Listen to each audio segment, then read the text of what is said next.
Sa paanan ng maalamat na bundok Banahaw, sa puso ng lalawigan ng Quezon, matatagpuan ang isang maliit at tahimik na barangay na kung tawagin ay San Isidro. Kilala ang lugar sa katahimikan nito, malayo sa ingay at gulo ng lungsod. Tila ba mas mabagal ang pag-usad ng oras dito, kung saan ang malalawak na palayan ay dinadaluyan ng malinaw na tubig na kumikinang sa sinag ng araw. Ang mga ibong pipit ay mababang lumilipad, dumadapo sa mga uhay ng palay na nagsisimula ng manilaw. Ang hangin sa umaga ay laging malamig, tumatago sa buto, ngunit nagbibigay ginhawa sa sinumang lalanghap nito. Ngunit sa likod ng payapang tanawin ng barangay, may mga kwentong pabulong lamang na ibinabahagi. Ang tsismis mula sa bibig ng bawat isa ang nagsisilbing aliwan at lason na unti-unting kumakalat sa buhay ng mga residente. Ang isang maliit na lugar na tulad nito ay hindi kailanman nauubusan ng usap-usapan. Lalo na kung ang pinag-uusapan ay isang batang biyuda na nagngangalang Elena. Si Elena ay nasa mga unang taon ng kanyang 30. Ang kanyang mukha ay mayroon pa ring angking ganda na may mga matang malumanay bagamat madalas itong kakikitaan ng pagod. Mula nang pumanaw ang kanyang asawa 5 taon na ang nakalilipas, mag-isa niyang pinalaki ang kaisa-isang anak, si Marco, na ngayoy isa ng binatilyo. Simple lamang ang kanilang pamumuhay. Sa umaga, tumutulong siya sa palayan ng mga kapitbahay, sa tanghali, inaasikaso niya ang kanilang maliit na bahay, at sa hapon, paminsan-minsan ay naglalako siya ng kakanin sa isang maliit na tindahan malapit sa barangay hall. Gayunpaman, ang kanyang estado bilang isang biyuda ay palaging nagiging dahilan upang siya'y pag-usapan. May mga naaawa, ngunit mayroon ding tumitingin sa kanya ng may pagdududa. Sa tabi ng bahay ni Elena nakatira ang isang matandang lalaki na nagngangalang Mang Cardo. Mahigit 60 taon na ang kanyang edad, payat ang pangangatawan at bahagyang hukot na ang likod. Kilala siya ng mga taga-barangay bilang isang taong hindi palakibo. Ngunit sa likod ng kanyang katahimikan, mayroong isang bagay na nagdudulot ng alinlangan sa mga residente. Minsan, bigla na lang siyang tatawa ng mag-isa habang naglalakad sa daan. Minsan na may tititigan niya ang isang tao, nang may matalim na tingin na mahirap unawain. Matagal nang napapansin na madalas lumalapit si Mang Cardo sa bahay ni Elena sa iba't ibang dahilan. Tutulong magtabas ng damo, mag-aayos ng bakod na kawayan, o kaya'y mag-aabot lang ng mga gulay mula sa kanyang taniman. Kailangang mag-ingat yang si Elena. Baka malinlang yan ni Mang Cardo, bulong ni Aling Nena, isang kapitbahay na hindi kalayuan ang bahay, habang sila'y magkakasamang nagbabayo ng palay isang umaga.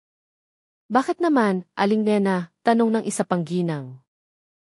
Kakaiba ang matandang yan. Ang sabi-sabi may gusto raw kay Elena.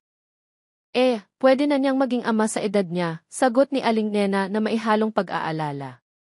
Madalas na nagkukunwari si Elena na walang naririnig na tsismis, kahit na sa loob-loob niya inababagabag siya. Alam niyang hindi madali ang maging biyuda sa isang maliit na komunidad. Maraming matang nakamasid, maraming bibig na handang humusga. Ngunit pinipilit niyang magpakatatag para kay Marco. Si Marco mismo ay isang binatang tahimik. Bihira siyang makisalamuha sa mga kaedad niya. Madalas siyang nagkukulong sa kanyang silid. Itinuturing siyang kakaiba ng ilang residente dahil madalas siyang nakikitang tulala sa tabi ng ilog o naglalakad mag-isa sa plantasyon ng niyog. Sinisikap ni Elena na unawain ang anak, ngunit minsan ay nahihirapan siya. May mga pagkakataong bigla na lang magagalit si Marco nang walang malinaw na dahilan. Ipabagsak ang pinto, pagkatapos ay mananahimik na para bang walang nangyari. Isang hapon, habang ang araw ay papalubog at ang langit ay nababahira ng kulay kahel, muling dumating si Mang Cardo sa bahay ni Elena. Dala niya ang isang tali ng dahon ng kamoting kahoy at ilang piraso ng tuyo. Heto, para sa hapunan niyo. Galing ako sa palengke, sabi ni Mang Cardo sa galgal na boses. Ngumiti ng bahagya si Elena. Salamat po, Mang Cardo. Pero huwag na po kayong mag-abala. Kaya ko pa namang magluto para sa amin. Tinitigan siya ng matagal ni Mang Cardo. Elena, mahirap ang mabuhay ng mag-isa. Kung may maitutulong ako, huwag kang tatanggi. Natigilan si Elena. May kakaibang pakiramdam sa likod ng mga salitang iyon. Alam niyang may ibang ibig sabihin si Mang Cardo, kahit hindi ito direktang sinasabi. Dahan-dahan niyang tinapos ang usapan at pumasok sa loob ng bahay. Mula sa siwang ng bintana, pinagmamasdan ni Marco ang lahat. Matalim ang kanyang mga tingin na para bang may isang maliit na apoy na nagliliyab doon. Nang gabing iyon, muling nilamon ng katahimikan ang barangay. Malakas ang ihip ng hangin, dala ang walang tigil na huni ng mga kuliglig. Si Elena ay nakaupo sa kusina, naghahanda ng hapunan. Si Marco naman ay nakaupo lamang sa silya, nakatitig sa kanyang ina ng walang imik. Paminsan-minsan ay kumukunot ang kanyang noo na para bang may bumabagabag sa kanyang isipan. Marco, bakit ang tahimik mo? Kumain ka na muna, anak, sabi ni Elena habang inaabot ang isang plato. Tinitigan ni Marco ang plato ng matagal bago nagsalita ng mahina, Inay, bakit niyo po laging tinatanggihan ang mga taong gustong tumulong sa atin? Nagulat si Elena sa tanong. Alam niya kung sino ang tinutukoy ni Marco. Anak, hindi lahat ng tulong ay taos puso. Minsan, may kapalit yan. Nanahimik si Marco at yumuko, pagkatapos ay dahan-dahang sinimulang kainin ang kanin sa kanyang harapan. Ngunit ang puso niya ay hindi tuluyang mapanatag. Sa labas ng bahay, nakatayo si Mang Cardo sa ilalim ng puno ng mangga, nakatanaw sa bahay ni Elena. Mula sa malayo, ang anino ng kanyang payat na katawan ay mukhang kaawa-awa, ngunit ang aurang nagmumula sa kanya ay mabigat. Dinukot niya ang isang kaha ng sigarilyo mula sa kanyang bulsa at nagsindi. Ang usok ay humalo sa malamig na hangin ng gabi, kasabay ng mga bulong na hindi malaman kung para kanino. Elena, sa ayaw at sa gusto mo, kakailanganin mo rin ako, pabulong niyang sabi. Walang sino man ang nakakaalam na ang gabing iyon ang simula ng isang pangyayaring yayanig sa maliit na barangay San Isidro. Isang madilim na lihim na hihila sa lahat tungo sa isang malagim na trahedya. Bumuhos ang malakas na ulan ng gabing iyon, nilunod ang barangay San Isidro hanggang ang mga daan ng lupa ay maging madulas na putikan. Ang kidlat ay gumuguhit sa kalangitan, panandali ang nagbibigay liwanag sa mga bubong ng bahay na nababalot ng manipis na ulap. Sa likod ng bintanang kawayan ng kanyang bahay, si Elena ay nakaupo habang nagtatahi ng damit. Ang malamlam na ilaw mula sa gasera ay lumilikha ng gumagalaw na anino sa dingding. Si Marco, ang kanyang anak, ay nakaupo sa isang silya na may malamig na mukha, nakatitig sa kawalan sa labas ng bahay. Isang katok ang narinig sa pinto. 3 beses, marahan ngunit malinaw. Nagulat si Elena dahil ang orasan sa kanilang sala ay malapit ng maghating gabi. Nag-aalangan siyang tumayo.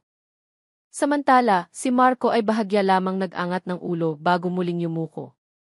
Sino yan? Tanong ni Elena nang may pag-iingat. Ako to, si Cardo. Narinig ang sagot mula sa labas. Isang garalgal na boses na madaling makilala. Kumabog ng malakas ang dibdib ni Elena. Lumingon siya kay Marco na ngayon ay nakatitig sa pinto na may matalim na mga mata. Mabigat man sa kalooban, bahagyang binuksan ni Elena ang pinto. Si Mang Cardo ay nakatayo roon, basang-basa, may dalang lumang payong na halos sira na. Mang Cardo, ano po nang ginagawa niyo rito ng ganitong oras ng gabi? Tanong ni Elena na may pagtataka. Gusto ko lang tiyakin na maayos ka lang. Malakas ang ulan at patay ang ilaw. Naisip ko, baka kailangan mo ng tulong, sagot niya. Humugot ng malalim na hininga si Elena. Ayos lang po ako. Salamat po. Umuwi na po kayo. Gabi na. Ngunit hindi umalis si Mang Cardo. Ang kanyang mga mata ay nagsusuri sa mukha ni Elena, bago yumuko sandali at nagsalita sa mahinang boses. Elena, alam mong matagal na kitang gustong samahan. Ayokong nakikita kang mag-isa palagi. Nanigas ang katawan ni Elena. Mang Cardo, sinabi ko na po sa inyo, wag na po kayong magsalita ng ganyan. Hindi po pwede. Bakit? Mabibigyan kita ng mas magandang buhay. Mapoprotektahan ko kayo ni Marco. Giit ni Mang Cardo, tumataas ang boses, tumatago sa lakas ng ulan. Hindi po, Mang Cardo. Pakiusap, umuwi na po kayo. Ayoko nang ituloy ang usapang ito. Ang mariing sagot ni Elena ay nagpatahimik kay Mang Cardo. Nagbago ang kanyang tingin. May kislap ng galit na mahirap itago. Ikinuyom niya ang kanyang mga kamao, ngunit sa huli tumalikod at humakbang palayo ng may kabigatan. Si Marco, na kanina pa nanonood sa usapan, ay biglang tumayo. Bakit niyo po laging tinatanggihan, Nay? Malamig niyang tanong. Tiningnan ni Elena ang anak, nagtataka at nalulungkot. Anak, huwag kang makialam. Alam ni inay kung ano ang pinakamabuti para sa atin. Hindi sumagot si Marco. Yumuko siya, pumasok sa kanyang silid at malakas na isinara ang pinto. Muling naging tahimik ang gabi, tanging tunog na lamang ng tumitilang ulan ang natira. Isinarang mabuti ni Elena ang pinto at sinubukang ipagpatuloy ang kanyang ginagawa. Ngunit balisa ang kanyang puso. Ang mga salita ni Mang Cardo ay umuulit-ulit sa kanyang isipan, pati na rin ang kakaibang tingin ni Marco. Bago maghating gabi, nang ang buong barangay ay mahimbing nang natutulog, isang matinis na sigaw ang umalingaw mula sa bahay ni Elena. Napakalakas ng tunog, tumusok sa tainga at biglang naputol. Ang mga aso sa paligid ay sabay-sabay na nagtahulan, lalong nagpapakaba sa kapaligiran. Si Aling Nena, na ilang metro lang ang layo ng bahay, ay nagising. Nagmamadali niyang binuksan ang bintana, sinusubukang hanapin ang pinagmulan ng ingay. Tanging kadiliman at ang silweta ng bahay ni Elena ang kanyang nakita. Dahil sa takot, muli niyang isinara ang bintana, ngunit nanginginig ang kanyang buong katawan. Kinaumagahan, nagimbal ang buong barangay. Ilang residente ang tumakbo patungo sa bahay ni Elena matapos makarinig ng kakaibang balita. Bahagyang bukas ang pinto ng bahay. Isang malamig na hangin ang lumalabas mula sa loob. Isang malansang amoy ang tumusok sa ilong ng sinumang papasok. Sa kusina, isang nakapangingilabot na tanawin ang nagpasigaw sa lahat. Si Elena ay nakahandusay sa sahig. Ang kanyang katawan ay puno ng sugat. Ang ilang bahagi nito ay nawawala na parabang sinadyang putulin. Sa ibabaw ng mesa, may isang malaking kaldero na mainit pa, naglalaman ng isang madilim na sabaw at mga piraso ng karne na hindi pangkaraniwan. Diyos ko, ano to? Sigaw ng isang residente habang tinatakpan ang bibig. Si Aling Nena ay hinimatay nang makita ito, habang ang iba ay tumakbo palabas, sumisigaw at tinatawag ang kapitan ng barangay. Si Marco ay hindi matagpuan. Ang kanyang silid ay walang tao, tanging isang magulong kama ang naiwan. Inakala ng ilan na siya ay dinukot o tumakas. Ngunit walang nakakaalam ng katotohanan sa mga sandaling iyon. Hindi nagtagal, dumating ang mga pulis mula sa lokal na himpilan, sa pamumuno ng isang batang opisyal na nagngangalang Kapitan Mateo. Agad silang naglagay ng police line at nalayo ang mga nagkukumpulang residente. Si Mateo, na may tensyon sa mukha, ay sinuri ang bawat sulok ng bahay. Nakahanap siya ng mga bakas ng paa na puno ng putik patungo sa likurang pinto. Sundan niyo ang mga bakas na ito. Huwag ninyong hayaang mawala kahit isa, utos ni Mateo sa kanyang mga tauhan. Habang isinasagawa ang paunang investigasyon, nagsimulang magsalita ang ilang saksi. Sinabi nilang nakita nila si Mang Cardo na naglalakad pa uwi ng gabing-gabi na at basang-basa ang damit.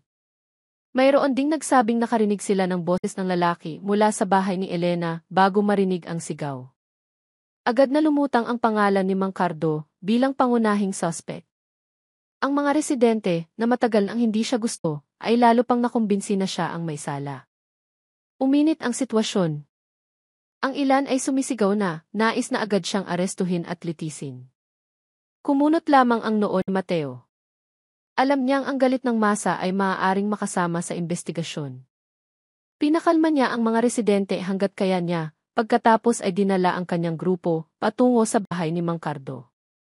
Sa harap ng bahay na kawayan, si Mang Cardo ay nakaupo sa isang bangkong kahoy, naninigarilyo na may blankong tingin sa palayan. Nang dumating ang mga pulis, hindi siya nagpanik ni hindi sinubukang tumakas. Mang Cardo, sumama ka sa amin sa istasyon. May mga kailangan kang ipaliwanag, mariing sabi ni Mateo. Dahan-dahan lang tumango si Mang Cardo at tumayo na may mabigat na hakbang. Ang mga residenteng sumusunod mula sa likuran ay sumisigaw sa galit. Ayan ang salarin. Parusahan yan. Huwag niyong pakawalan. Inutusan ni Mateo ang kanyang mga tauhan na agad isakay si Mang Cardo sa patrol car bago pa tuluyang magwala ang mga tao. Mula sa likod ng rehas ng sasakyan, lumingon si Mang Cardo sa direksyon ng bahay ni Elena. Blanko ang kanyang mga mata, ngunit may itinatagong hindi mabasa. Ang barangay San Isidro ay tuluyan ng nagimbal. Ang trahedya ay hindi lamang kumitil sa buhay ni Elena, kundi winasak din nito ang katahimikang matagal na nilang ipinagmamalaki. At para kay Mateo, ito ay simula pa lamang ng isang mas malalim na misteryo. Kinaumagahan, mas mabilis pa sa hangin ang pagkalat ng balita tungkol sa pagkamatay ni Elena.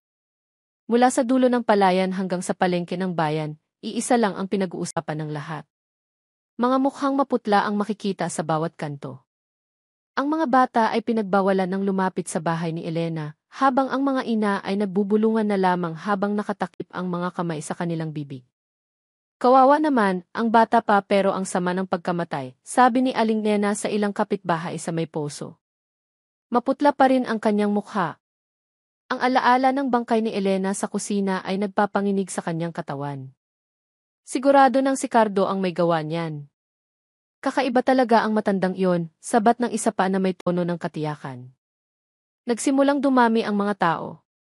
Lumakas ang mga boses. Mayroon pa ngang sumisigaw na gusto nilang puntahan ang bahay ni Mang Cardo upang sila na mismo ang humusga. Sinubukan silang pakalmahin ng kapitan ng barangay, ngunit dahil sa galit at takot, mahirap nang kontrolin ang mga tao. Sa himpilan ng pulisya ng San Isidro, si Mang Cardo ay nakaupo sa isang silyang bakal, nakaposas ang mga kamay. Blanko pa rin ang kanyang mukha, walang anumang ekspresyon. Sa kanyang harapan, si Kapitan Mateo, ang batang pulis na mumuno sa investigasyon, ay binuksan ang folder ng mga resulta mula sa crime scene. Ang malansang amoy ng dugo ay tila nananatili pa rin sa kanyang ilong kahit malayo na siya sa bahay ni Elena. Mang Cardo, dahan-dahang sabi ni Mateo. Sabi ng mga residente, nakita ka raw nilang lumabas sa bahay ni Elena kagabi. Totoo ba iyon? Yumuko sandali si Mang Cardo at marahang tumango. Totoo, pumunta ako roon. Malakas ang ulan. Gusto ko lang tiyakin na maayos siya. At bakit ka umuwi ng hating gabi, kasabay ng sigaw na narinig, giit ni Mateo. Hindi agad sumagot si Mang Cardo. Nagsindi siya ng sigarilyo, humitit ng malalim, at nagsalita ng mahina, gusto ko lang siyang samahan, pero tumanggi siya. Nagalit ako. Ako ang gumawa noon. Kumunot ang noo ni Mateo. Ang pag-amin ay napakabilis, na para bang walang pagsisisi, ngunit wala ring malinaw na detalye. Paano mo ginawa? Anong kutsilyo ang ginamit mo? Saan mo itinago ang mga parte ng katawan niya? Mas matalim na tanong ni Mateo. Matagalan na nahimik si Mang Cardo. Ang usok ng kanyang sigarilyo ay tumatakip sa kanyang matandang mukha. Pagkatapos ay sinabi niya sa isang tonong walang buhay, hindi ko na matandaan. Madilim ang lahat. Ang alam ko lang, hindi ko na kinaya ang pagtanggi niya. Para sa ilang pulis na nakarinig, sapat na ang pag-amin na iyon para patunayan ang akusasyon. Ngunit para kay Mateo, mayroon siyang nararamdamang mali. Ang mga hiwa sa katawan ni Elena ay tila malinis, na parang ginawa ng may kontrol, hindi gawa ng isang matandang lalaking pinaghaharian ng emosyon. Samantala, si Marco ay hindi pa rin natatagpuan. Ilang pulis ang ipinadala upang suyurin ang paligid ng ilog at mga taniman sa barangay. Hinala ng mga residente, tumakas siya dahil sa takot o baka isa rin siya sa mga biktima. Ngunit ang pagkawala ni Marco ay lalo lamang nagdagdag sa misteryo. Pagsapit ng tanghali, napuno ng tao ang himpilan ng pulisya. Dose-dosenang residente ang dumating upang humingi ng hustisya. Sumisigaw sila sa labas. Ang ilan ay may dalang bato, ang iba naman ay kahoy. Huwag niyo nang buhayin yan. Ibigay niyo sa amin, sigaw ng isang binata na namumula ang mukha. Matagal na niyang pinagnanasaan si Elena. Ngayon, napatunayan na, dagdag ng isa pa. Tumayo si Mateo sa harap ng pinto, sinusubukang pigilan ang masa. Kumakalma po kayo. Ang kasong ito ay nasa ilalim pa ng investigasyon. Huwag po kayong kumilos ng sarili. Lahat ay dapat dumaan sa batas, sigaw niya. Ngunit ang mga tao ay hindi basta-basta naniwala. Masyado na silang matagal na mahinala kay Mang Cardo. Ang kakaibang matanda ay naging target na ngayon ng galit ng buong barangay. Sa loob ng selda, si Mang Cardo ay tahimik lang na nakaupo. Naririnig na ang sigawan ng mga tao mula sa bintana, ngunit blanko pa rin ang kanyang mukha. Paminsan-minsan ay ipinipikit niya ang kanyang mga mata, na para bang natutulog o marahil ay nalulunod sa mga iniisip na walang sinuman ang nakakaunawa. Nang gumabi, muling sinuri ni Mateo ang mga ebidensya. Ang kutsilyo mula sa kusina ni Elena ay nakuha na. Ngunit, ang paunang resulta ng forensic ay nagpakita ng isang bagay na lalong nagpalito kay Mateo. Ang mga fingerprint sa hawakan ng kutsilyo ay hindi lang kay Elena at Mang Cardo, may isa pa na hindi pa natutukoy. Kung mas mabilis lang nating mahanap si Marco, bulong ni Mateo, habang isinasara ang folder, at isang pakiramdam ng pagkabalisa ang gumapang sa kanyang puso. Sa kabilang dako, si Aling Nena ay nakaupo sa kanyang bahay na may malungkot na mukha. Hindi pa rin niya malimutan ang sigaw ng gabing iyon. Ang kanyang puso ay puno ng pagsisisi.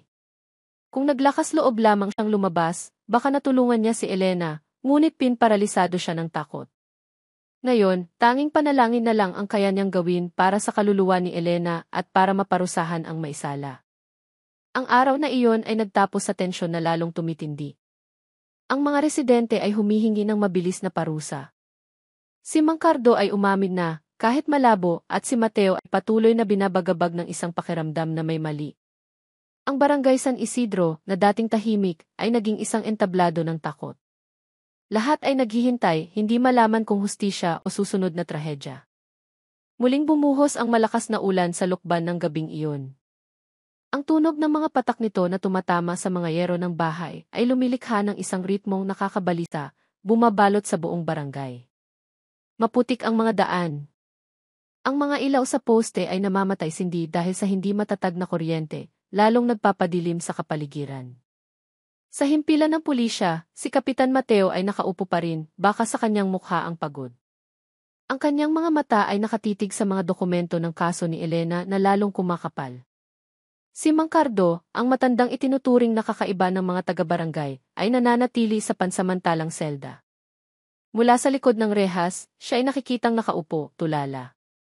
Ang kanyang mga kamay ay nakahawak sa kanyang mga tuhod, ang kanyang mga mata ay walang laman. Paminsan-minsan, bumubulong ang kanyang mga labi ng mga salitang hindi marinig ng malinaw. Rinig minsan ng bantay na pulis ang ilang salita, hindi ako. Hindi ako. Huwag niyo siyang hayaang malaman. Ang mga salitang iyon ay nagdulot ng bahagyang kilabot sa bantay, ngunit inisip na lamang niya na natural iyon para sa isang taong nasa ilalim ng matinding presyon. Tumayo si Mateo mula sa kanyang upuan. Pumasok siya sa interrogasyon room kasama ang isang batang investigador na nagngangalang Dalawa Rivera. Pareho silang may dalang folder na puno ng mga tala.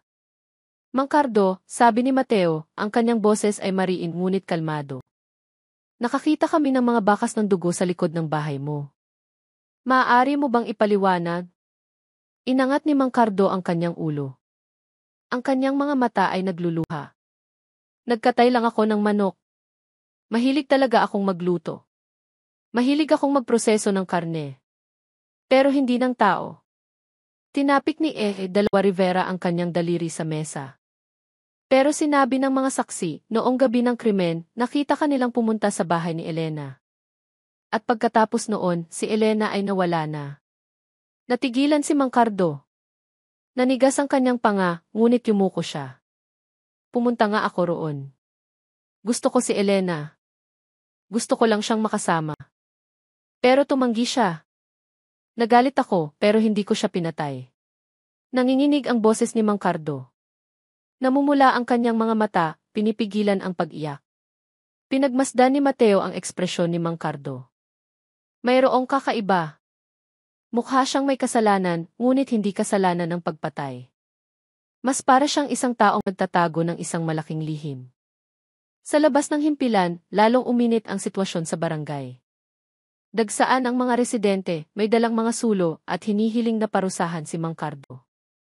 Wala na silang pakialam sa proseso ng batas. Parusang kamatayan para kay Cardo, sigaw ng isang residente na nagngangalang Berto. Ang dami ng tao ay nag-aalala kay Vera. Sir, kung magpapatuloy ang ganitong sitwasyon, baka mag-vigilante na ang mga tao. Tumango si Mateo. Kaya nga kailangan nating makahanap agad ng matibay na ebidensya. Hindi ako kumbinsido na si Cardo ang may sala. Mayroong hindi nagtutugma. Samantala, sa bahay ni Elena na ngayon ay napapalibutan na ng police line, isang binatilyo na nagngangalang Marco ang nakaupo, tulala. Siya ang kaisa-isang anak ni Elena. Ngayon ay ulila na matapos pumanaw ang kanyang ama ilang taon na ang nakalipas. Naawa sa kanya ang mga residente, Ngunit mayroon ding nakapansin sa kanyang kakaibang kilos. Madalas natulala si Marco sa harap ng balon, nakatingin sa kawalan na may namumulang mga mata. Nang gabing iyon, habang lalong lumalakas ang ulan, si Marco ay nakaupo sa kanyang silid. Hawak niya ang isang lumang kwaderno na naglalaman ng mga resipe sa pagluluto. Ang mga pahina nito ay puno ng mansa ng mantika at mga tuyong patak na kulay kape. Sa isang sulok ng kwaderno ay nakasulat sa kamay ni Marco mismo, paraan ng pag-aalis ng lansa sa karne. Binuksan niya ang pahinang iyon habang bahagyang umingiti. Hindi nila malalaman.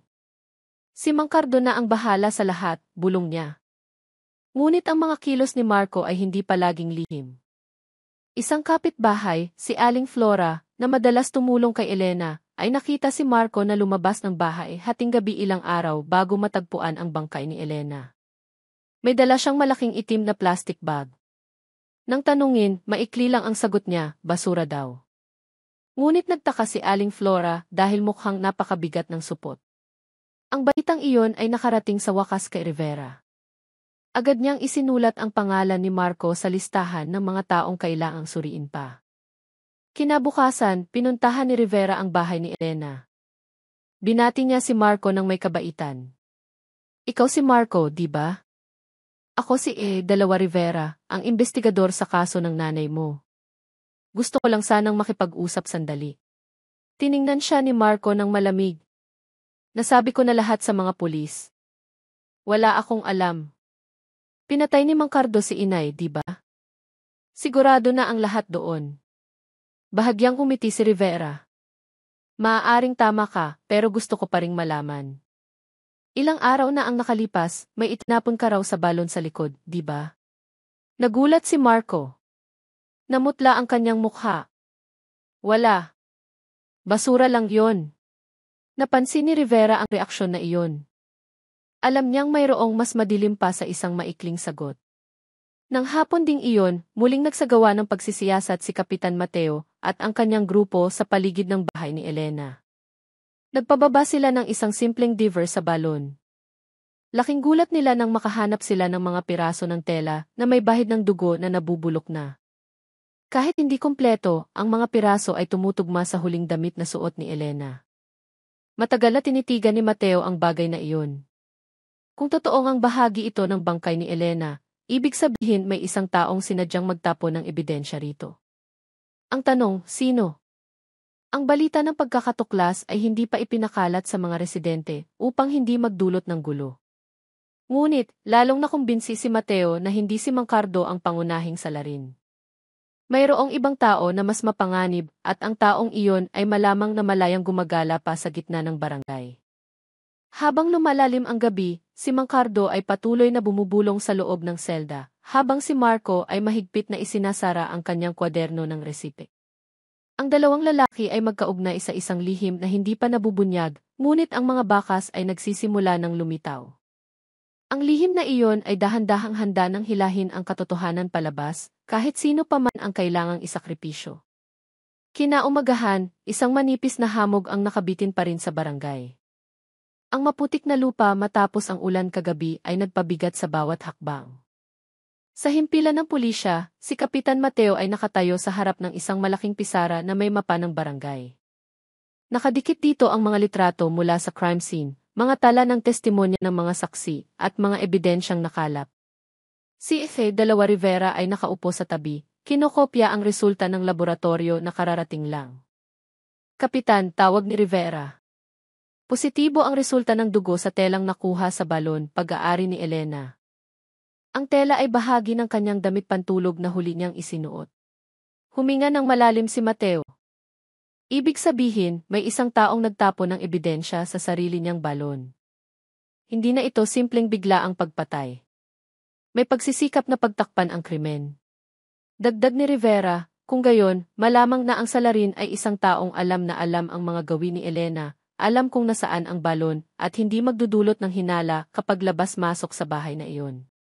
Ang iisang pangalan ang pumasok sa kanilang isipan, si Marco. Samantala, sa likod ng rehas, lalong nalugmok si Mang Cardo. Nakaupo siyang yakap ang kanyang mga tuhod, nanginginig ang katawan. Muling narinig ng bantay ang kanyang bulong. Huwag. Huwag ninyo siyang hayaang masira. Ako na lang. Ang kanyang boses ay mahina, parang isang panalangin o isang pigil na pag-amin. Nang pumasok si Mateo para tingnan siya, yumuko si Mang Cardo. Kapitan Mateo, sinabi ko na, ako ang may sala. Nagalit nga ako kay Elena. Maaari ko siyang saktan, pero hindi ako isang demonyo na kayang pagpira-pirasuhin ang katawan ng tao. Tinitigan siya ni Mateo ng maigi. Kung hindi ikaw, sino? Nagitngit ang mga ngipin ni Mang Cardo. Ang kanyang mga mata ay nagluluha, ngunit ang kanyang bibig ay nakasara. Mas pinili pa niyang akuin ang kasalanan kaysa banggitin ang pangalan na malinaw na nasa isip na niya. Sa labas ng himpilan, nagsimulang kumalat ang balita tungkol sa telang natagpuan sa balon. Muling nagkagulo ang barangay.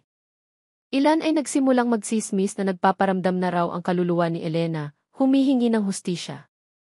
Si Aling Flora, ang kapitbahay na unang naghinala kay Marco, ay lalo pang nakumbinsi sa kanyang kutob. Lihim niyang pinuntahan si Rivera. Maam Rivera, bulong niya sa labas ng istasyon. Nakita ko po si Marco na may dalang itim na sako. Gabi, pumunta siya sa balon. Sigurado po ako, hindi yon ordinaryong basura. Seryosong itinala ni Rivera ang sinabi. Sigurado po kayo? Tumango si Aling Flora. Kilala ko po si Elena. Mabuting babae yon. Pero ang anak niya, mula nang mamatay ang ama, nagbago na. Madalas tulala, madalas magalit mag-isa. Nang marinig iyon, gumawa ng desisyon si Mateo.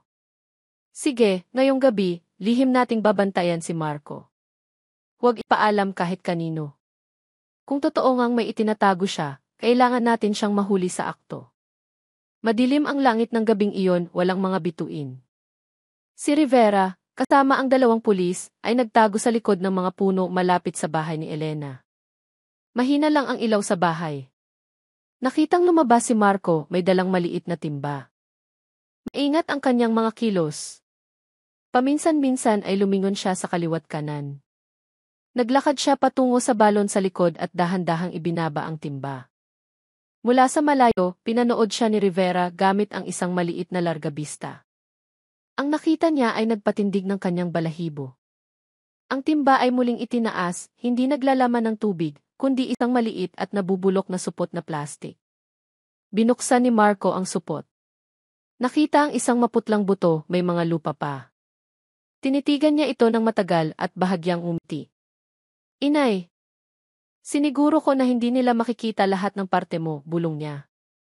Akmang susugod na si Rivera, ngunit pinigilan siya ni Mateo. Huwag muna, kailangan natin ng mas matibay na ebidensya. Hayaan muna siyang ilabas lahat. Isinarang muli ni Marco ang supot at itinago sa likod ng isang tabla malapit sa kusina. Pagkatapos, pumasok siya sa bahay na para bang walang nangyari. Ang lihim na pagmamanman ng gabing iyon ang naging daan sa pagbabago ng kaso.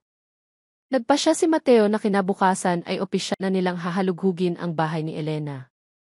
Agad na inihanda ang search warrant. Kinaumagahan, habang sumisikat ang araw, dumating ang grupo ng mga pulis sa bahay ni Elena. Si Marco, na nakaupo sa beranda, ay nagulat nang makita sila. Ano na naman to? Hindi ba't hawak niyo na si Mang Cardo? Mataas at kabadong tanong niya. Inilahad ni Mateo ang search warrant. Kailangan naming suriin ang buong bahay na ito. Makipagtulungan ka sana.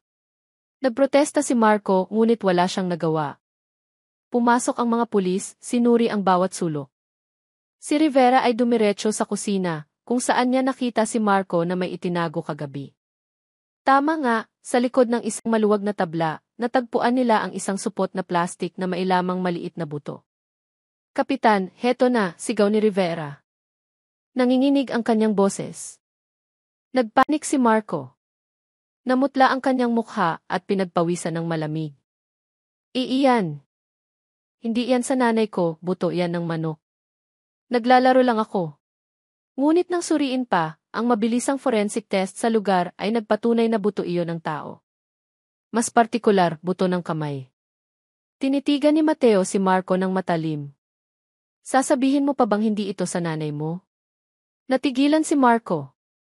Namumula ang kanyang mga mata, nanginginig ang mga kamay, ngunit isang bahagyang ngiti ang sumilay sa kanyang mga labi. Kahit pa sa kanya yan, hindi na niya kailangan ang katawan niya. Wala na siya, di ba? Ang mga salitang iyon ay nagpatahimik sa lahat sa silid. Naramdaman ni Rivera ang isang malamig na hihip sa kanyang batok.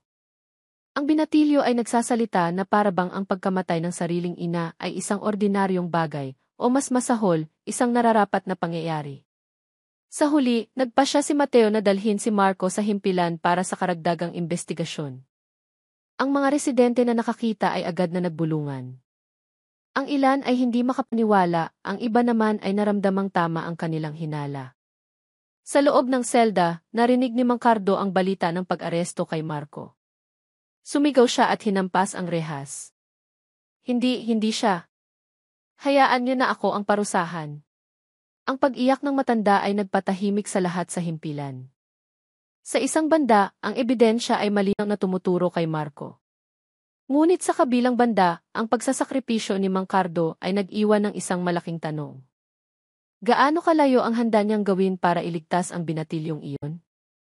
Nang gabing iyon, tinitigan ni Mateo ang mga dokumento ng kaso sa kanyang mesa. Sa labas, muling bumuhos ang ulan, tinatakpan ang barangay sa kadiliman. Ang mga bakas ng pagpatay kay Elena ay lalong nagiging malinaw, ngunit isang mas madilim na lihim ang nakatago pa rin, naghihintay ng tamang oras upang sumabog. Kumikislap ang ilaw ng fluorescent sa interrogation room ng himpilan ng pulisya. Maalinsangan ang hangin ng gabing iyon kahit bukas ang bintana. Si Marco ay nakaupo sa isang silyang bakal, nakaposas ang mga kamay sa harap ng mesa. Ang kanyang tingin ay blanko, na parabang lahat ng nangyayari ay walang halaga. Sa tapat niya, si Kapitan Mateo at F. Rivera ay nakaupo, hawak ang mga dokumento. Ang kanilang mga mukha ay puno ng pag-iingat. Marco, sabi ni Mateo, mabigat ngunit kalmado ang boses. Nakahanap kami ng buto sa bahay ninyo. Malinaw na parte iyon ng katawan ng tao. Wala nang ibang paliwanag para doon. Bahagyang umiti si Marco. Kung sigurado kayong sananay yan, edi sige. Hindi ba't patay na siya? Ano pang silbi ng katawan niya ngayon? Ang mga salitang iyon ay nagpakilabot kay Rivera. Humilig siya pasulong, tinitigan si Marco ng matalim. Alam mo ba ang sinasabi mo? Nanay mo iyon. Paanong ang isang anak ay makapagsalita ng ganyan kalamig? Nagkibit balikat si Marco na parabang hindi mahalaga ang bagay na iyon. Hindi naman talaga ako mahal ni inay. Lagi niyang sinasabi na pabigat ako. Mula nang mamatay si Itay, tiningnan niya lang ako bilang hadlang. Kaya bakit ko mag-aalala? Tinapik ni Mateo ang kanyang daliri sa mesa, sinusubukang kontrolin ang emosyon. Kung galit ka sa nanay mo, iyon ba ang dahilan kaya mo siya pinatay? Matgal na tinitigan ni Marco si Mateo, pagkatapos ay yumuko. Hindi ko siya pinatay. Inayos ko lang ang mga natira. Ang mga salitang iyon ay lumutang sa hangin, lalong nagpabigat sa tensyon sa silid. Mabilis na isinulat ni Rivera ang pahayag na iyon at nagtanong muli, anong ibig mong sabihin sa inayos ang mga natira? Hindi sumagot si Marco. Ipinikit lang niya ang kanyang mga mata, na parabang ninanamnam ang tensyon na siya mismo ang lumikha. Sa kabilang selda, si Mang Cardo ay hindi mapakali. Pabalik-balik siyang naglalakad, hinahampas ang rehas. Hirap na ang mga bantay sa pagpapakalma sa kanya. Pakawalan niyo ako. Ako ang may kasalanan. Huwag niyong idamay ang batang iyan, sigaw niya. Ang kanyang boses ay umalinggaw-ngao hanggang sa interrogation room, kaya't napalingon si Mateo. Patuloy na inaamin ni Mang Cardo ang krimen, mahinang sabi ni Rivera. Pero ang mga ebidensya ay tumuturo kay Marco. Lalong nagiging komplikado ito, sir. Tumango si Mateo. Alam ko. Pero sigurado akong may itinatago si Mang Cardo. Hindi lang siya basta gustong tumulong. Mas marami siyang alam kaysa sa inaakala natin. Kinabukasan, nagpasya si Mateo na magsagawa ng cross-interrogation. Pinagharap niya si Mang Cardo at si Marco sa iisang silid na may mahigpit na bantay. Pagpasok ni Mang Cardo, nanginginig ang kanyang katawan nang makita si Marco na nakaupo. Namumula ang kanyang mga mata, nanginginig ang mga labi.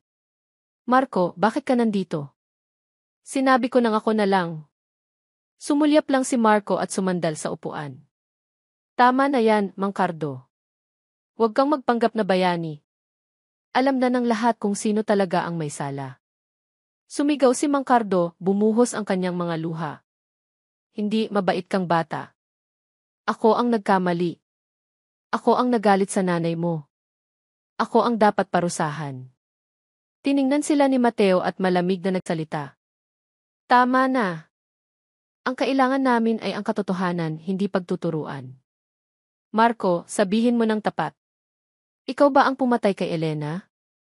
Humugot ng malalim na hininga si Marco at bahagyang ngumiti.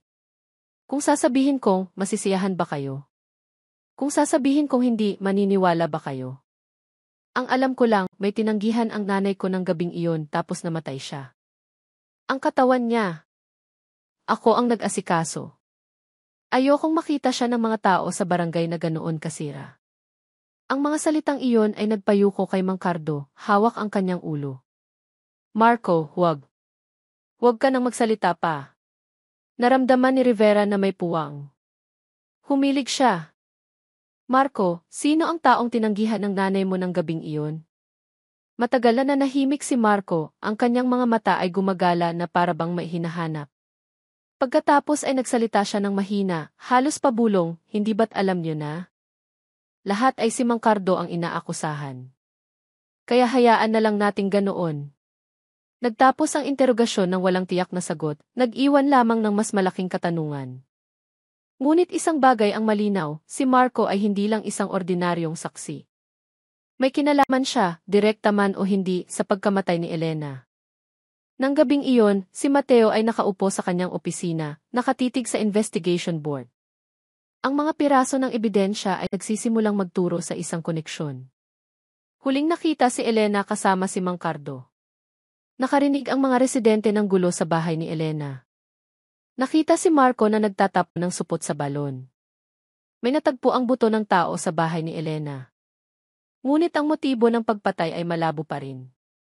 Alam ni Mateo na ang kasong ito ay higit pa sa pagnanasa ng isang matandang lalaki o galit ng isang anak sa kanyang ina. Mayroong isang lumang sugat na hindi pa nabubunyag, isang sugat na maaaring susi sa lahat. Samantala, sa loob ng selda, si Mang Cardo ay nakaupo, yakap ang kanyang mga tuhod, umiiyak ng mahina. Nangako ako sa tatay mo, Marco. Nangako akong aalagaan ka, anuman ang mangyari. Hayaan mo na ako ang managot. Hayaan mo na ako ang ituring na demonyo. Si Marco, sa kabilang selda, ay bahagyang umiti habang nakatingin sa kisam. Ang pangako mong yan ang nagpapakatanga sa'yo, Mang Cardo. Malupit ang mundong ito. Natututo lang akong maging bahagi nito. Lalong tumindi ang tensyon sa barangay. Ang mga residente ay nagsimulang magtalo. Ang ilan ay naniniwalang si Mang Cardo ang maisala, ang iba naman ay nagsimula ng maghinala kay Marco. Kumalat ang tsismis at gumapang ang takot sa bawat bahay. Ang lihim ay lalong lumalalim at ang katotohanan ay lalong humihirap paghiwalayin sa kasinungalingan. Sa pagtatapos ng gabi, tinitigan ni Kapitan Mateo ang bintanang basa ng hamog. Alam niyang ang susunod na hakbang ang magpapasya sa lahat. Kailangan niyang pumili, mas diinan si Mang Cardo, o hukayin ang madilim na bahagi ni Marco na matagal nang nakatago. Napakabasa ng hangin sa lukban kinaumagahan. Ang makapal na ulap ay nakabitin ng mababa, na para bang dinadaganan ang lupa ng isang kalungkutang hindi pa natatapos. Sa himpilan ng pulisya, si Kapitan Mateo ay nakatayo sa harap ng bintana, blanko ang tingin. Mula pa noong huling interogasyon, hindi mapanatag ang kanyang isipan. Ang malabong sinabi ni Marco na inayos lang ang mga natira, ay patuloy na umuulit sa kanyang isipan. Alam ni Mateo na ang mga salitang iyon ay hindi lang kasinungalingan, ito ay isang pinto patungo sa isang mas malalim na lihim. Sir, sabi ni Dalawa Rivera, pinutol ang kanyang pag-iisip, dala ang isang bagong folder. Nakuha ko po ang mga tala mula sa eskwelahan ni Marco. May iniwang lumang ulat ang guidance counselor at nakakagulat po ang laman. Mabilis na lumingon si Mateo. Ano ang nilalaman? Binuksan ni Rivera ang folder. Si Marco ay madalas daw masangkot sa mga problema sa disiplina. Ilang beses siyang nahuling nananakit ng maliliit na hayop. Manok ng kapitbahay, pusang kalye, pati ang kanyang katabi ay nagreklamo na sinuntok siya ng walang dahilan. Kapag tinatanong, iisa lang ang sagot niya, naiinis ako. Naiinis ako pag may naririnig akong tumatawa, sabi niya. Sumasakit daw ang ulo niya sa tunog na iyon. Humugot ng malalim na hininga si Mateo. Mga unang sintomas ng psychopathy. Tumango si Rivera. Ang mas nakakagulat, binanggit sa tala na napakasama ng relasyon ni Marco sa kanyang ina na si Elena. Isinulat ng guro, tumanggi si Elena na pumunta sa eskwelahan kahit ipinatawag. Masyado raw siyang abala sa trabaho. Mula nang mamatay ang ama ni Marco, halos wala na raw siyang natatanggap na atensyon sa bahay. Ang mga piraso ng kwento ay nagsimulang magdugtong. Naintindihan ni Mateo na ang pagpatay kay Elena ay hindi lang isyu ng biglaang galit. Mayroong isang lumang sugat na nagnanana sa loob ng maliit na pamilyang iyon. Nang hapon ding iyon, nagpasya si Mateo na puntahan ang bahay ni Aling Flora, ang malapit na kapitbahay ni Elena na unang nagbigay ng impormasyon. Sinalubong siya ng matanda na may pag-aalala sa mukha. Kapitan, ano po nang kailangan ninyo? Mahinang tanong niya. Gusto ko pong malaman ang tungkol sa pamilya ni Elena, lalo na ang relasyon niya kay Marco, sagot ni Mateo. Humugot ng malalim na hininga si Aling Flora at umupo sa isang bangkong kahoy. Mula nang mamatay ang asawa niya, nagbago si Elena. Madalas siyang magalit, madaling mainis. Bata pa si Marco noon, pero madalas kong nakikita na sinisigawan siya ng husto, minsan pa'y binabato ng kung anong mahawakan. Minsan, narinig ko mismo na sinabi ni Elena na nasira ang buhay niya dahil sa batang yan. Natigilan si Mateo. Ang mga salitang iyon ay parang isang sampal. Nagpatuloy si Aling Flora, mahina ang boses. Pero may isang bagay na hindi alam ng marami. Minsan, ikinulong ni Elena si Marco sa kusina buong magdamag. Nahuli kasi niya itong kumukuha ng pera sa pitaka niya.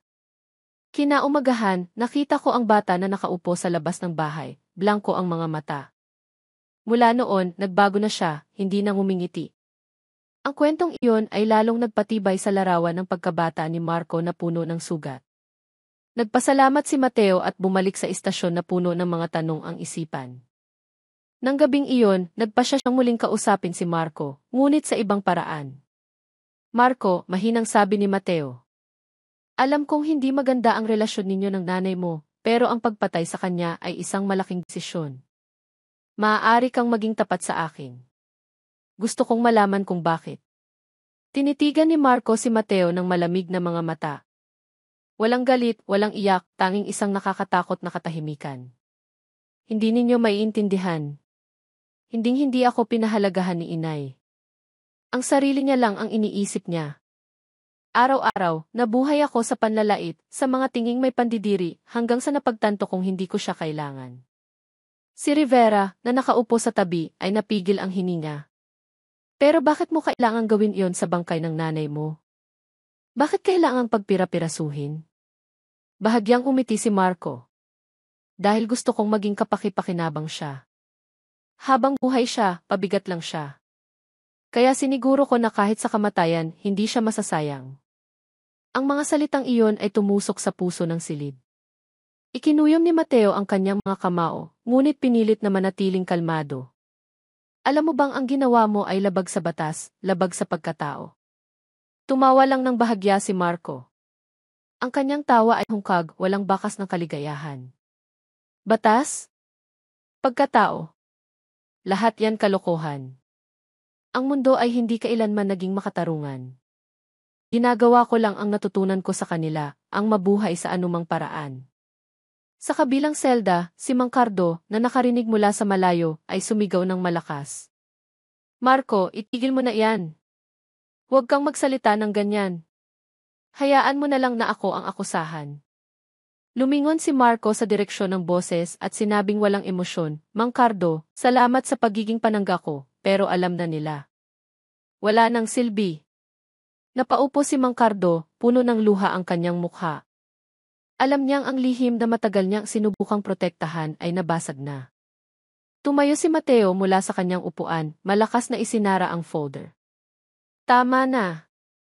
Bukas, isusumite na natin ang mga resultang ito sa korte. Wala akong pakialam kung gaano kalalim ang sugat ng pamilya ninyo, Marco. Lumampas ka na sa hangganan. Ngunit ng gabing iyon, hindi makatulog si Mateo.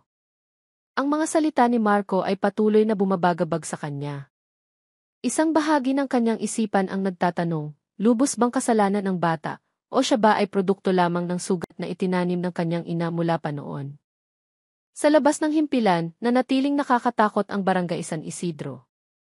Ang mga residente ay nagtatalo pa rin, ang tsismis ay lalong lumalala. Ang ilan ay naniniwalang si Mang Cardo ay biktima lang. Ang ilan ay kumbinsidong si Marco ay isang suwail na anak. Ngunit walang sinuman ang tunay na nakakaalam kung gaano kalalim ang sugat na bumabalot sa pamilyang iyon. At sa loob ng selda, si Marco ay ngumingiti mag-isa, na para bang ninanamnam ang kaguluhang kanyang nilikha. Kinaumagahan, siksikan ang mga tao sa labas ng himpilan ng pulisya ng Lukban. Dose-dosenang residente ang nagtipon, namumula sa galit ang mga mukha. Ang ilan ay may dalang mga placard na gawa sa lumang tela, nakasulat, bitain den suwel din anak at huwag protektahan den mamamatay tao. Ang sigawan ay umalingaw-ngao, lalong nagpapainit sa hangin. Ilan sa mga kabataan ay may dala pang bato at kahoy, na para bang handa ng maging marahas. Si Kapitan Mateo ay tumayo sa harap ng pinto ng istasyon, tensyonado ang mukha, kasama ang ilang pulis na may hawak na kalasag. Si F.A. Dalawa Rivera ay nasa tabi niya, sinusubukang pakalmahin ang mga tao, ngunit lalong lumakas ang sigawan. Kapitan, huwag ka nang magpaligoy-ligoy pa. Malinaw na si Marco ang pumatay. Para saan pa ang paglilitis? Bitayin na ngayon, sigaw ng isang lalaking nasa katanghalian ang edad, si Berto, nakilala bilang pinuno ng mga tanod. Sumabat ang isang ginang na may garalgal na boses, kung hindi nyo kaya, kami na ang kikilos. Dugo sa dugo. Inangat ni Mateo ang kanyang kamay, sinusubukang pakalmahin ang mga tao. Mga kababayan, naiintindihan ko po ang galit ninyo. Pero nasa isang bansa tayo na may batas, hindi po natin pwedeng basta-basta na lang humusga. Ngunit ang mga salitang iyon ay tinawanan lang. Isang binata ang lumapit, galit na itinuro si Mateo. Anong batas? Kailan ba naging patas yan? Kung hahayaan natin, baka makalusot pa ang demonyong iyan o magpanggap na baliw. Wala na kaming tiwala. Lumapit si Rivera, malakas ang boses. Maniwala po kayo, hindi po titigil ang kasong ito. Mayroon na po kaming matibay na ebidensya. Magpapatuloy po ang proseso ng batas. Ngunit tila bingi ang mga tao. Lalong uminit ang sitwasyon nang itulak ng ilang kabataan ang tarangkahan ng istasyon. Umuga ang mga kalasag ng pulis. Ang tunog ng nagkikiskisang bakal ay malakas na narinig. Sa loob ng selda, si Marco ay kalmadong nakaupo. Habang pinakikinggan ang gulo sa labas, isang bahagyang ngiti ang sumilay sa kanyang mga labi. Si Mang Cardo naman ay nanginginig sa takot. Maputla ang kanyang mukha. Marco, gusto ka nilang patayin, bulong ni Mang Cardo na may garalgal na boses. Lumingon si Marco, relax. Hindi ba't yan naman ang hinihintay nila? Binigyan ko na sila ng dahilan para sindihan ang apoy na matagal na nilang kinikimkim. Ako lang ang nagsimula, sila na ang nagbuhos ng gasolina. Yumuko si Mang Cardo, bumuhos ang kanyang luha. Nagsisisi siya na naging malapit siya sa pamilya ni Elena. Kung nagsalita lang siya noon, baka hindi naging ganito kalala ang sitwasyon. Sa labas, lalong napipilitan si Mateo. Alam niyang kung makakapasok ang mga tao, hindi maliligtas ang buhay ni Marco. Ngunit alam din niya na ang pagprotekta kay Marco sa loob ng istasyon ay magmumukhang kinakampihan ng pulisya ang isang kriminal. Kapitan, bulong ni Rivera na may pag-aalala. Kailangan na po nating magdesisyon. Kung magpapatuloy ito, baka pasukin na nila tayo. Humugot ng malalim na hininga si Mateo. Alam ko. Pero hindi ko pwedeng basta-basta ibigay ang isang bilanggo. Hindi iyon hustisya. Ngunit bago pa siya makapag-utos, isang matandang lalaki ang lumapit mula sa mga tao. Siya si Catonio, isang respetadong lider sa kanilang simbahan. Ang kanyang boses ay malakas, tumagos sa ingay. Mga kapatid, huminahon kayo. Huwag tayong maging bulag sa galit. Tandaan, ang paghatol gamit ang sariling kamay ay magdaragdag lang ng kasalanan. Hayaan nating umiral ang batas. Bahagyang humupa ang gulo.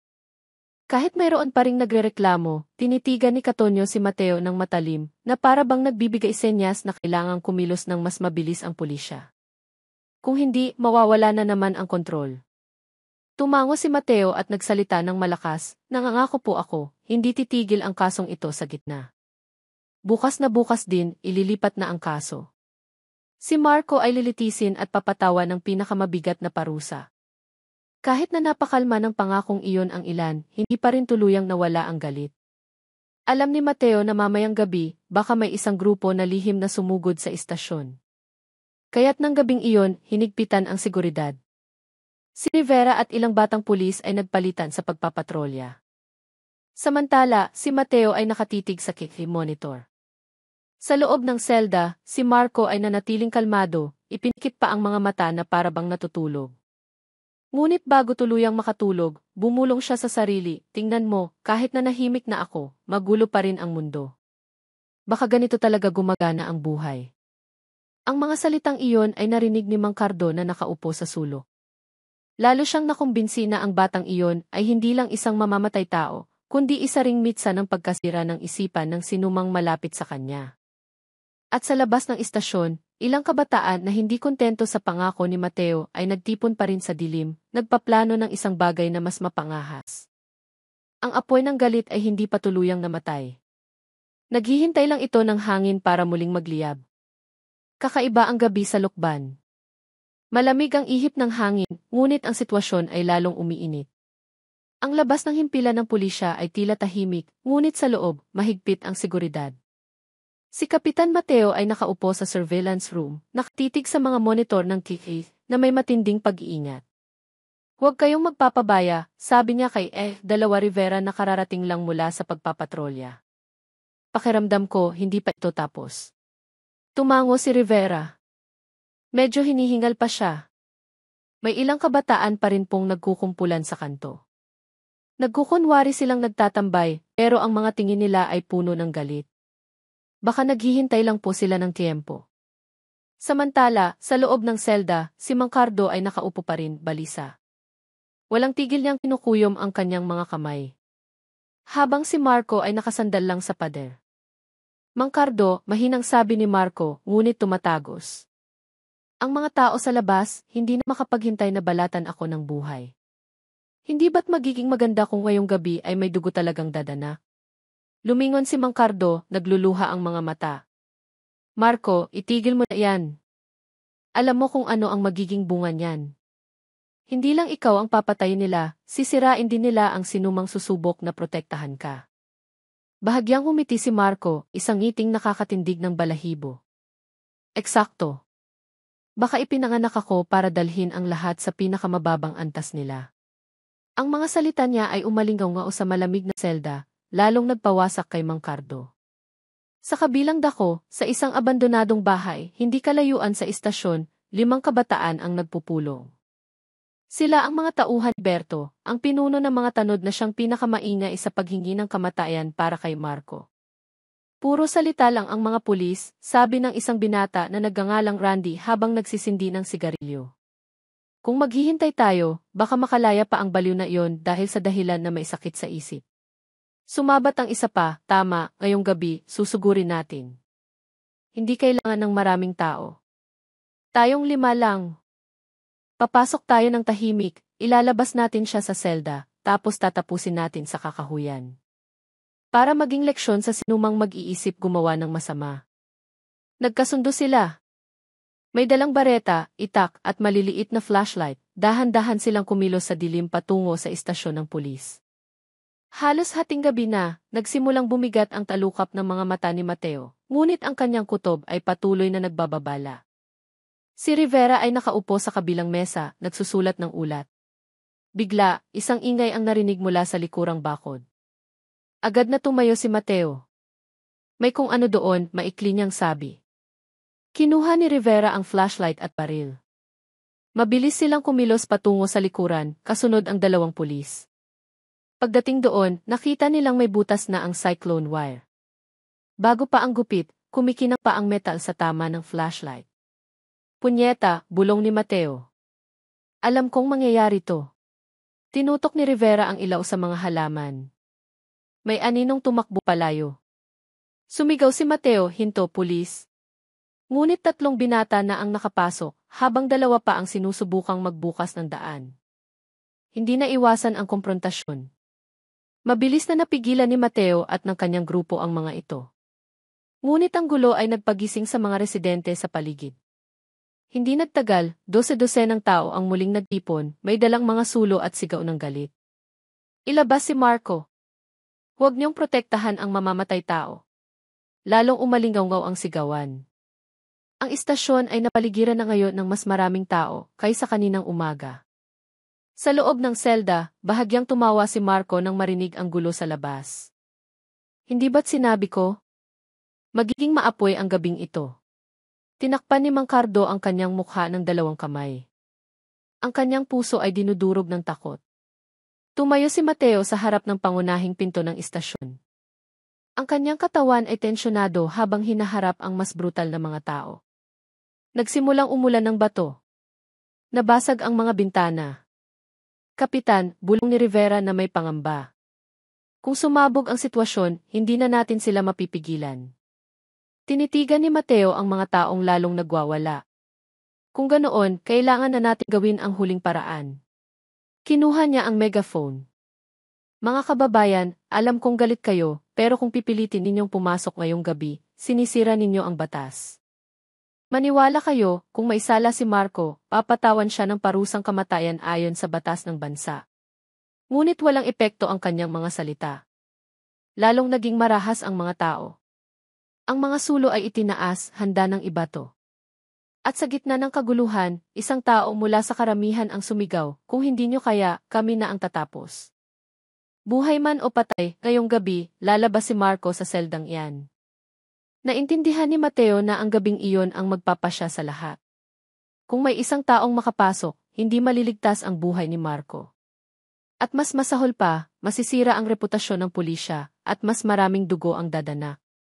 Ang gabi sa Lokban ay tunay na nag-aapoy, at ang apoy ng galit ng mga residente ay handa ng sumabog anumang oras.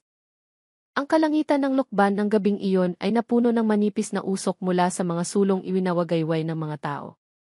Ang mga sigaw na may halong tunog ng mga batong tumatama sa pader ng himpilan ng pulisya ay lumikha ng isang nakakatakot na alingaungaw. Ang istasyon, na karaniwang tahimik, ay tila isang maliit na kuta na pinaliligiran ng galit ng mga tao. Si Kapitan Mateo ay nakatayo sa pangunahing pinto. Seryoso ang kanyang mukha, matalim ang mga matang nakatitig sa karamihan. Sa tabi niya, si Dalawa Rivera ay sinusubukang pakalmahin ang kanyang humihingal na paghinga. Ang ibang pulis ay nakahanda, ngunit mas kaunti sila kumpara sa mga residenteng nakapaligid. "Hindi tayo magtatagal kung susugurin nila tayo," bulong ni Rivera, nanginginig ang boses. Dahan-dahang tumango si Mateo. "Alam ko.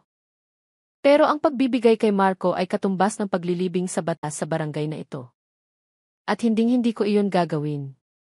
Mula sa karamihan, lumapit si Berto na may mukhang puno ng galit. Ang kanyang boses ay malakas, pumunit sa katahimikan ng gabi. "Kapitan, huwag kang magpakatanga. Hindi nararapat sa kulungan ang kriminal na iyan. Dapat siyang mamatay ngayong gabi.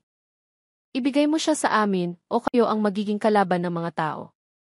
Sumigaw ang mga tao bilang suporta, ang ilan ay muling nagbato ng mga bato hanggang sa mabasag ang mga bintana. Ang apoy mula sa mga sulo ay lalong lumapit, lumilikha ng nakakatakot na mga anino sa pader ng gusali. Inangat ni Mateo ang megaphone, mariin ang kanyang boses. "Berto, makinig ka. Kung papasok kayo, lalabag kayo sa batas, at hindi ako mag-aatubiling kumilos. Hindi na dapat may dumanak pang dugo sa barangay na ito." Ngunit ang mga salitang iyon ay itinuring na hamon. Ang sigaw na ibigay si Marco ay lalong umalingaw-ngaw. Sa loob ng selda, si Marco ay kalmadong nakaupo. Ang kanyang mga mata ay nakatingin sa kisam na may bahagyang ngiti. "Naririnig mo ba, Mang Cardo? Uhaw sila sa dugo ko. Nakakatuwa. Wala pa akong sinasabi kahit isang salita, pero handa na silang sindihan ang impyerno." Si Mang Cardo, na nanginginig sa sulok, ay tinakpan ang kanyang mga tainga. "Itigil mo na iyan, Marco. Huwag mo nang dagdagan ang sakit na ito. Hindi ko na kaya. Iniling ni Marco ang kanyang ulo, tinitigan ang matanda. Kaawa-awang ama-amahan. Hindi ba't alam mo na mula pa sa simula na iba ako? At ngayon, ang pagkakaibang iyon ang nagpapakilos sa buong barangay. Hindi lang ako isang mamamatay tao. Ako ang salamin ng sarili nilang puot. Ang mga salitang iyon ay lalong nagpahirap kay Mang Cardo. Bumuhos ang kanyang luha, bumasa sa malamig na sahig. Samantala, sa labas, lalong hindi makontrol ang sitwasyon. Ilang kabataan ang nagsimulang itulak ang tarangkahan. Malakas ang tunog ng nagkikiskisang bakal. Ang mga pulis ay nakahanay, ginagamit ang kanilang katawan para pigilan ito. Si Rivera ay bumulong ng may takot, "Kapitan, kapag nasira ang tarangkahan, tapos na tayo." Masyado silang marami. Humugot ng malalim na hininga si Mateo. Alam niyang kapag bumagsak ang depensa, isang malaking trahedya ang mangyayari. Ngunit bigla, isang ideya ang pumasok sa kanyang isipan. Mapanganib, ngunit baka makapagpakalma sa mga tao. Muli niyang inangat ang megaphone. "Mga kababayan, kung hustisya ang hinihingi ninyo, bibigyan ko kayo ng isang paraan." Bukas ng umaga, si Marco ay direktang dadalhin sa Regional Trial Court. Walang pagpapaliban, walang dahilan na maisakit sa isip. Ako mismo ang maghahatid. Iyan ang pangako ko bilang Kapitan Mateo. Biglang tumahimik ang karamihan, nag-aalinlangan sa alo. Tiningnan ni Rivera si Mateo nang may gulat, halos hindi makapaniwala sa kanyang desisyon. Suminghal si Berto, "Pangako lang yan. Sa tingin mo, maniniwala kami?" Tinitigan siya ni Mateo ng diretsyo. "Kung magsisinungaling ako mismo ang magsusuko ng unipormeng ito sa harap ninyo. Pero huwag ninyong dungisan ang mga kamay ninyo ng dugo ngayong gabi. Tandaan, kung kayo ang humusga, para na rin kayong naging mamamatay tao tulad ni Marco." Ang mga salitang iyon ay tumama sa tainga ng mga residente. Ang ilan ay nagsimulang yumuko kahit mayroon pa ring sumisigaw. Sa likod ng karamihan, si Catonio, ang lider ng simbahan, ay muling lumapit. Ang kanyang boses ay malakas at may otoridad. "Mga kapatid, nagbigay na ng daan si Kapitan Mateo. Hayaan nating ang batas ang magsalita. Huwag nating hayaang ang ating emosyon ay gawin tayong kasing lupit ng mamamatay tao na iyon." Nagsimulang mag-atubili ang mga tao. Ang ilan ay pinatay ang kanilang mga sulo, ang iba ay ibinaba ang kanilang mga bato. Kahit mayroon pa ring humihingi ng dugo, unti-unting humupa ang tensyon. Ibinaba ni Mateo ang megaphone, ngunit ang kanyang mga mata ay nanatiling mapagbantay. Tiningnan siya ni Rivera at bumulong, "Kapitan, muntik na iyon maging katapusan natin." Tumango si Mateo. "Pero simula pa lang ito. Bukas, mas magiging mabigat ang lahat. Hindi lang si Marco ang kalaban natin, kundi pati na rin ang galit ng buong barangay." Unti-unting bumalik ang katahimikan sa gabi. Ang mga tao ay umuwi na may pagkadismaya. Kahit na ang mga bulong ng paghiganti ay naririnig pa rin. Sa loob ng selda, si Marco ay tumawa ng mahina. Bukas ng umaga. Nakakatuwa. Gusto kong makita kung paano nila ako titingnan sa korte. Bilang isang tao, o bilang isang demonyong sila mismo ang lumikha. Si Mang Cardo ay lalong humagulgol, nagdarasal sa kanyang puso na matapos na ang lahat. At alam ni Mateo na ang gabing ito ay ipinagpaliban lamang ang pagsabog. Kinabukasan, ang apoy ng galit ay maaaring magliyab ng mas malakas pa kaysa dati. Hindi tulad ng karaniwan ang umaga sa lukban. Ang daan patungo sa korte ay siksikan ng mga residente. Hindi lang sila dumating para manood, kundi para humingi ng ganti. Ang sigaw na igbitayin si Marco ay umalingaw-ngaw mula pa sa madaling araw, niyayanig ang puso ng sinumang makakarinig. Si Marco ay inilabas mula sa selda, nakaposas ang mga kamay, nasa pagitan ni Kapitan Mateo at ilang armadong pulis. Si F.A. Dalawa Rivera ay naglalakad sa tabi, tensyonado ang mukha. Mula sa rehas ng sasakyan, kumaway si Marco sa mga tao na para bang isang bituin na sinasalubong. Nagalit ang mga tao sa kanyang ginawa. Mga bato, sinelas, at bote ng plastik ay ibinato sa sasakyan. Sumigaw ang mga pulis para paalisin sila, ngunit masyado nang malalim ang galit. "Demonyo iyan! Bitayin na ngayon," sigaw ni Berto na nakatayo sa unahan. Yumuko si Mateo, nanigas ang kanyang panga. Kung hindi dahil kay Katonyo, baka sinugod na nila tayo kagabi, bulong niya kay Rivera. Mahinang sumagot si Rivera, ngayon, naglalakad tayo sa ibabaw ng nagbabagang uling, Kapitan. Isang maling hakbang, masusunog tayong lahat. Siksikan ang loob ng korte. Ang hukom, si Judge Santos, ay sinusubukang panatilihin ang kaayusan. Ang piskal ay nakaupo ng tuwid, habang ang abogado ni Marco ay maputla, na para bang nagsisisi na tinanggap niya ang kaso. Si Marco mismo ay kalmadong nakaupo sa silya ng akusado. Paminsan-minsan ay umingiti siya ng may pang-asar habang tinitingnan ang galit na mga mata ng mga tao. Binuksan ang paglilitis sa pagbasa ng sakdal. Binanggit ng piskal ang mga ebidensya, kutsilyong may dugo, mga bakas ng paa sa bahay ni Elena, at ang testimonya ni Mang Cardo tungkol sa kakaibang pag-uugali ni Marco. Dahil sa mga ebidensya at saksi, si Marco ay kinakasuhan ng planadong pagpatay sa kanyang ina na si Elena sa isang hindi makataong paraan. Ang kanyang ginawa ay nagdulot ng takot at gulo sa komunidad. Sumigaw ang mga tao sa korte. Bitayin! Bitayin! Pinalo ni Judge Santos ang kanyang martilyo. Katahimikan! Kung hindi titigil ang gulo, ititigil ko ang paglilitis. Ngunit mahirap nang pigilan ang galit ng mga tao. Unang tinawag si Mang Cardo bilang saksi. Nanginginig ang kanyang katawan habang lumalakad. Ang kanyang boses ay garalgal. Nakita ko po ang pagbabago kay Marco ilang buwan na ang nakalipas. Madalas siyang mag-isa, nagsasalita ng mga kakaibang bagay.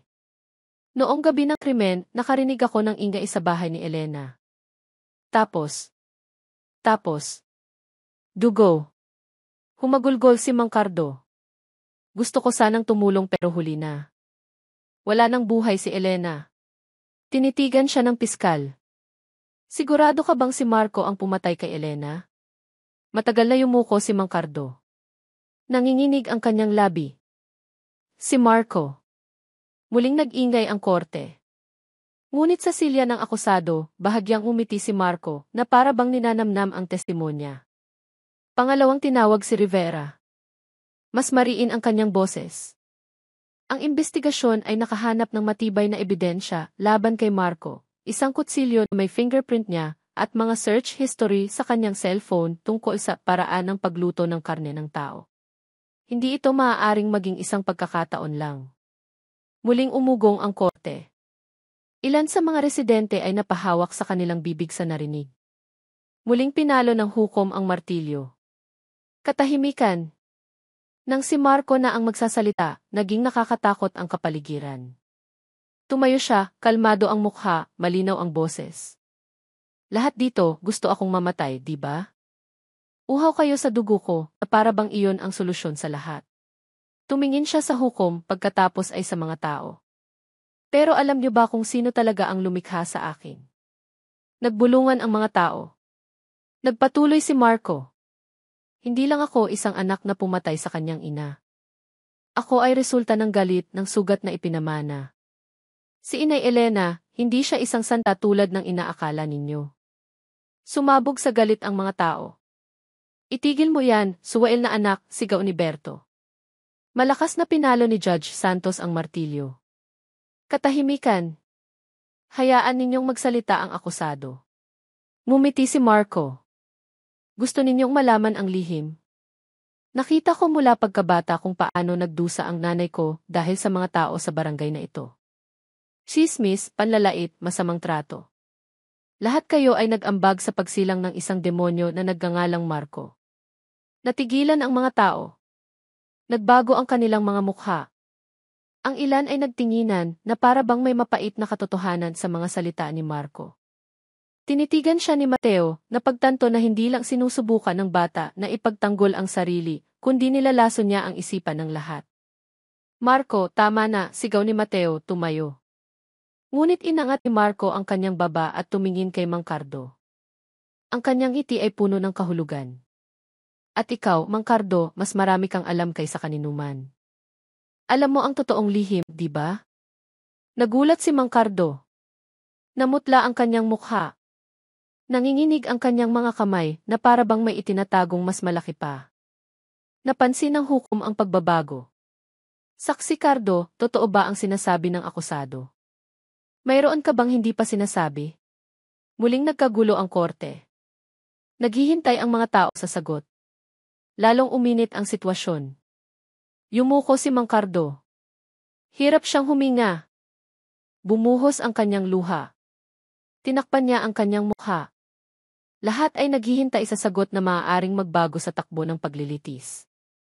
At sa silya ng akusado, si Marco ay tumawa lang ng mahina. Isang tawang tumusok sa puso, nagpatindig ng balahibo ng lahat. Nagtapos ang paglilitis sa gulo. Ipinagpaliban ito ng hukom para sa susunod na araw. Ngunit malinaw na ang mga salita ni Marco ay yumanig sa pundasyon ng katotohanan. Ang mga tao ngayon ay hindi lang humihingi ng dugo, kundi nagtatanong na rin. Anong lihim ang itinatago ni Mang Cardo? Naintindihan ni Kapitan Mateo na lalong gumugulo ang sitwasyon at alam niyang ang sagot ni Mang Cardo ay maaaring magbago sa lahat. Gabi matapos ang magulong paglilitis, ang langit ng lokban ay puno ng makapal na ulap. Malakas ang ihip ng hangin na para bang alam din ng kalikasan na isang madilim na katotohanan ang malapit ng mabunyag. Sa bahay ni Kapitan Mateo, tensyonado ang kapaligiran.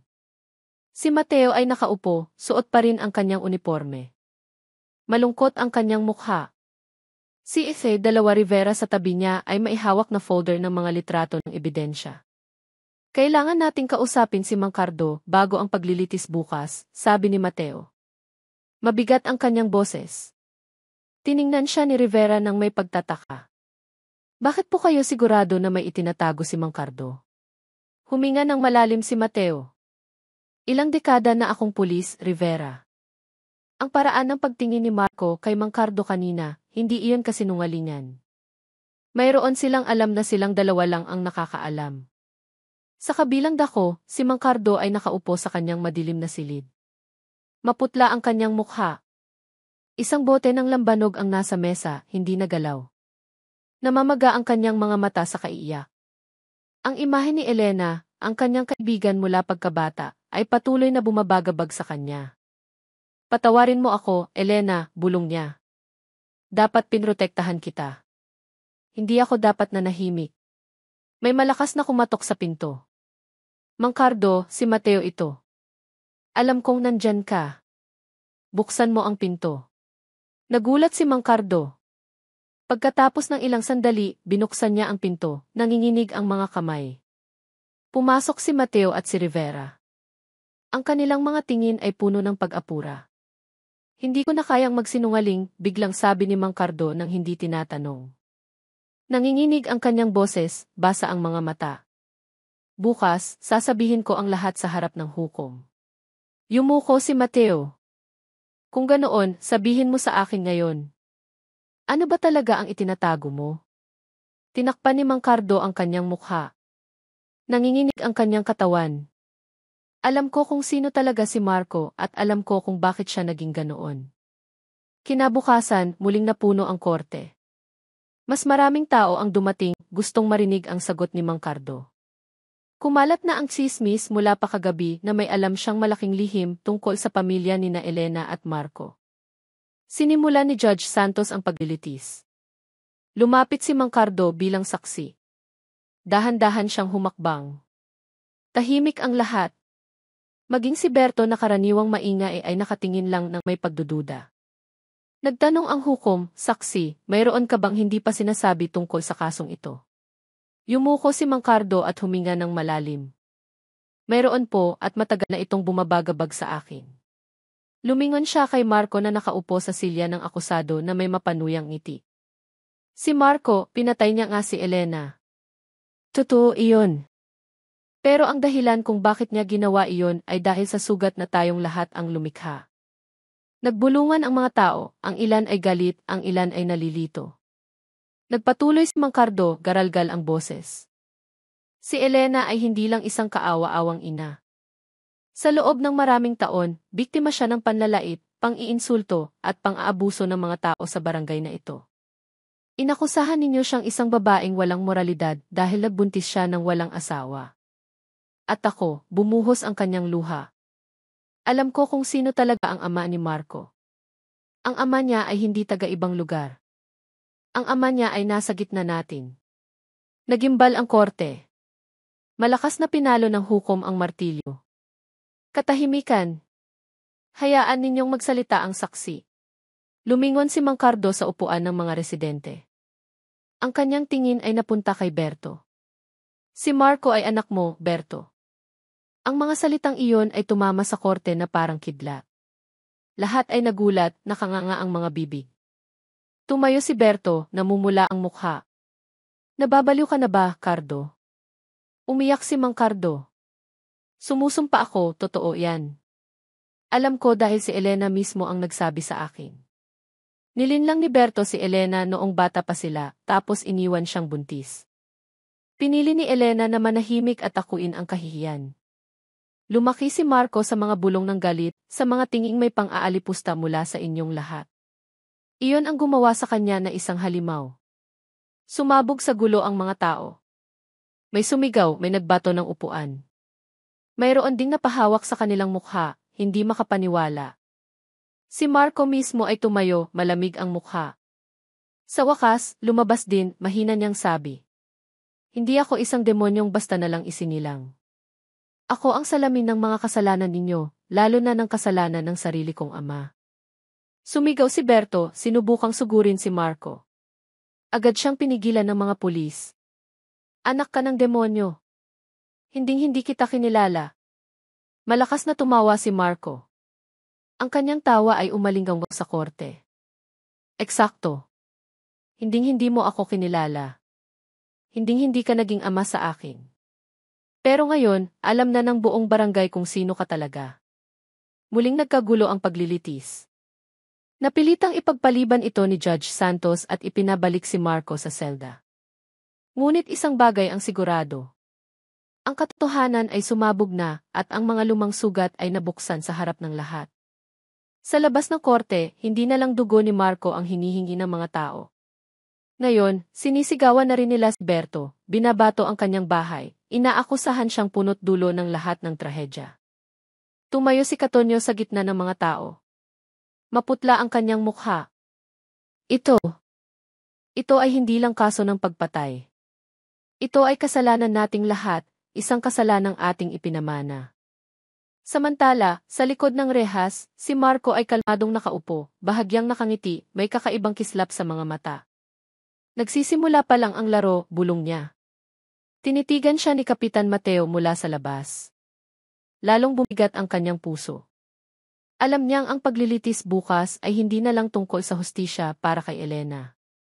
Ito ay magpapasya kung ang katotohanan ay makapagpapagaling o lalo pang magpapasiklab ng mas malaking apoy.